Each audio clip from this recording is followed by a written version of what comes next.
Pan और आधार को link करने की अंतिम तारीख अब 31 मार्च को खत्म हो रही थी, जिसे बढ़ाकर 30 जून कर दिया गया है। लेकिन 1000 रुपए की लेट फाइन अभी भी कायम है। गरीब तबके, मजदूर वर्ग के ऐसे कई लोग हैं जो 1000 रुपए जुर्माना भरने की स्थिति में नहीं है। ऐसे में वो बिना लिंक कराए ही लौट रहे हैं। मुंबई से रिपोर्ट देखिए। आकाश गुप्ता मुंबई में रिक्शा चलाते हैं। कहते हैं कि बड़ी मुश्किल से बीवी बच्चे को ही खिला पाते हैं। ऐसे में 1000 रुपए सरकार को देकर पैन आधार कैसे लिंक करवाएं?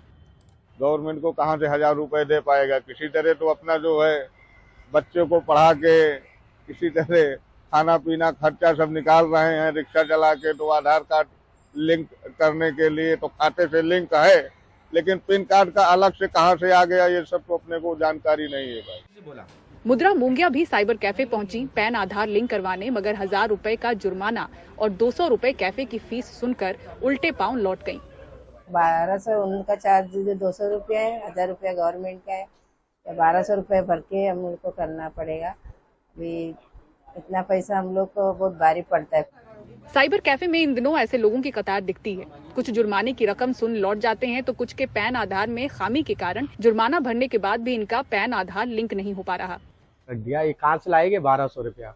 1000 मैं गया था, 1200 रुपया बताया पैन कार्ड आधार कार्ड लिंक करने का। कहाँ से लाएंगे जनता पैसा? तो बहुत जगह हमने भी इंक्वायरी किया, एक जगह साइबर कैफे में गए, बैंक में गए, तो वो डायरेक्टली बैंक वाले ने करना चाहिए था Aadhaar card PAN card link account से, क्योंकि इतने गरीब इंसान के पास पैसा नहीं है पहली बात। और ये बोल रहे फाइन मारेंगे 1000 रुपया 2000 रुपया लिंक नहीं करेंगे तो मतलब आम आदमी करेगा क्या? पहली बात ये तो बहुत है, एक कम से कम 2-3 दिन का राशन हो जाता है हमारा 1000 रुपए से। फिर अभी 1000 रुपया हम भरेंगे तो कहाँ से वो पूरा करेंगे? हर कोई रोज का कमाने वाला अपना खर्चा देखेगा कि फिर सरकार का 1000 रुपया भरेगा। और इतनी तकलीफ से अभी रमजान के महीने में यह सब लाइन लगा के अपना करवा रहे लिंक, रोजे में छोड़ के टाइम काम वाम। सरकार को चाहिए कि कुछ इसका दूसरा रास्ता निकाले। 1000 रुपये इसके चार्जेस भरने को मेरे में क्वार्टर बेस पर मेरे पगार एक तो कम है, एक तो मेरे बच्चे की एग्जाम है, उसकी फी के लिए पैसा मैं जुगाड़ रहा हूँ, वो उसमें भी 1000 रुपये इनको भरना है। ये अचानक सरकार लेने आने से हमें बहुत कष्ट हो रहा है, बहुत तकलीफ हो रही है। लोग भी पूछते हैं कि 1000 रुपया भरा है तो अभी वो लिंक हो रहा नहीं है। कुछ भी जो गलती रहती है नाम में रहती है या फिर आधार नंबर में या फिर एड्रेस में, उसकी वजह से वो लिंक करने में भी 1000 रुपया भरना ही पड़ता है। और उसके बाद भी पैसा भरने के बाद लिंक नहीं होता है, तो वो भी सब लोग को परवड़ता नहीं है उसमें। फाइनेंशियल एक्सपर्ट कहते हैं कि जुर्माने की जगह कोई और तरीका निकालना चाहिए था। आप किसी सेंटर पर जाते हैं तो वहां पर आपसे इसके लिए अच्छा खासा चार्ज भी लिया जाता है। तो 1000 रुपीज की पेनल्टी और उसके ऊपर जो आपके सेंटर्स हैं वहां पर जो एक्स्ट्रा चार्ज दिए जाते हैं वो मेरे हिसाब से काफी भारी पड़ सकते हैं। या फिर बैंक्स में ये सुविधा रख दी जाए कि जब व्यक्ति जाता है अपना अकाउंट ऑपरेट करने के लिए, उस वक्त बैंक के कर्मचारी ही उस कस्टमर के पैन को आधार से लिंक कर दें, तो शायद ये और भी आसान हो जाएगा। तो कुछ रास्ते निकालने चाहिए ताकि ये काम भी हो जाए और किसी के ऊपर इसका बर्डन भी ना पड़े।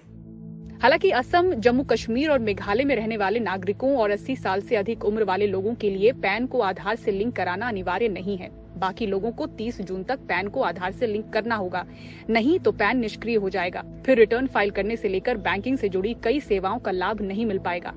कई ऐसे लोग भी सेंटर्स पर पहुंच रहे हैं जो अपने साथ साथ अपने 3 या 4 परिवार के सदस्यों का भी जुर्माना भर रहे हैं। ऐसे में उनकी जेब पर ये बहुत भारी पड़ रहा है। 30 जून के बाद अगर किसी का पैन निष्क्रिय होता है तो उसे रीएक्टिवेट कराने के लिए 10,000 रुपये तक का जुर्माना हो सकता है। सरकार अपनी तरफ से पैन आधार लिंक करने की आखिरी तारीख में 5वीं बार बदलाव कर चुकी है, लेकिन लोगों की अपील यही है कि जुर्माने की जगह कोई और जरिया ढूंढा जाए। मुंबई से कैमरा पर्सन अशोक के साथ पूजा भारद्वाज, एनडीटीवी इंडिया।